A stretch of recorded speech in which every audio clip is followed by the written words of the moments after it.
বৈষ্ণব। যে সমস্ত ভক্ত কৃষ্ণকান্ত গোপাল দাস চ্যানেলের সঙ্গে যুক্ত রয়েছেন তথা অন্যান্য বৈষ্ণব ভক্তবৃন্দদের চরণে আমার অনন্ত কোটি দণ্ডবত প্রণতি নিবেদন করছি। আজ হচ্ছে শুভ বরুথিনী একাদশী।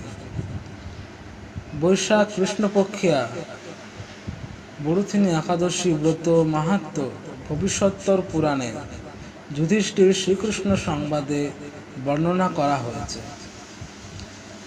যুধিষ্ঠির মহারাজ শ্রীকৃষ্ণকে বললেন, হে বাসুদেব, আপনাকে প্রণাম। বৈশাখ মাসের কৃষ্ণপক্ষের একাদশী কি নামে প্রসিদ্ধ এবং তার মহিমাই বা কি, তা কৃপা করে আমাকে বলুন। শ্রীকৃষ্ণ বললেন, হে রাজন, ইহলোক ও পরলোকে বৈশাখ মাসের কৃষ্ণপক্ষিয়া একাদশী বরুথিনী নামে বিখ্যাত।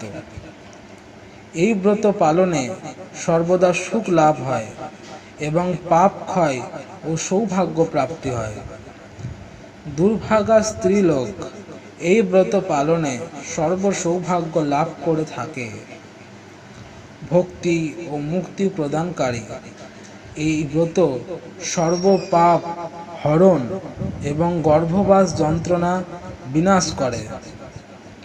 এই ব্রত প্রভাবে মান্ধাতা, ধুন্ধুমার আদি রাজারা দিব্যধাম লাভ করেছেন। এমনকি মহাদেব শিবও এই ব্রত পালন করেছিলেন। 10,000 বৎসর তপস্যার ফল কেবলমাত্র এক বরুথিনী ব্রত পালনে লাভ হয়।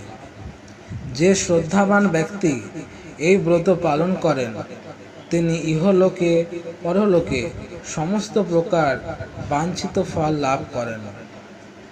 হে নৃপশ্রেষ্ঠ, অশ্বদান অপেক্ষা গজদান শ্রেষ্ঠ।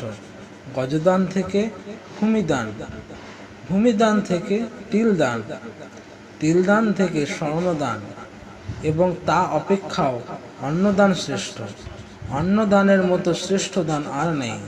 পিতৃলোক, দেবলোক ও মানুষেরা এই অন্নদানেই পরিতৃপ্ত হন।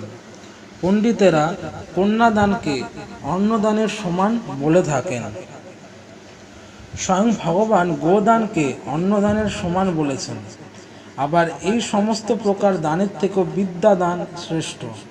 কিন্তু এই বরুথিনী ব্রত পালনে সে বিদ্যাদানের সমান ফল লাভ হয়ে থাকে।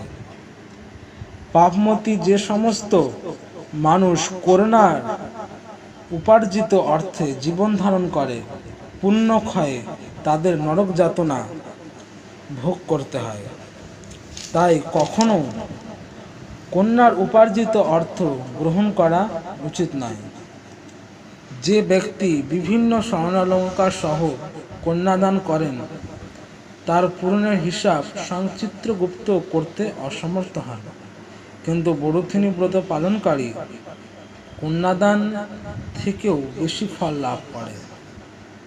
ব্রতকারী ব্যক্তি দশমীর দিনে কাঁসার পাত্রে ভোজন, মাংস, মসুর, ছোলা, শাক, মধু, অন্যের প্রদত্ত অন্নগ্রহণ, 2 বার আহার এবং মৈথুন পরিত্যাগ করবে।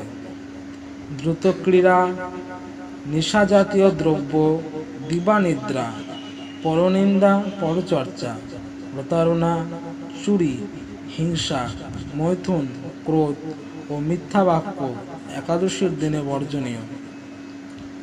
কাঁসার পাত্রে ভোজন, মাংস, মসুর, মধু, তেল, মিথ্যা ভাষণ, ব্যায়াম, 2 বার আহার, মৈথুন এইসব দ্বাদশীর দিনে পরিত্যাজ্য। হে রাজন, এই বিধি অনুসারে বরুথিনী ব্রত পালনে সকল প্রকার পাপের বিনাশ ও অক্ষয় গতি লাভ হয়।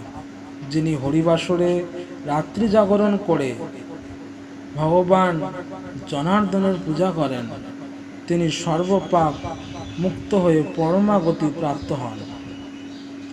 তাই সূর্যপুত্র যমরাজের যাতনা থেকে পরিত্রাণের জন্য পরম যত্নে এই একাদশী ব্রত পালন করা কর্তব্য।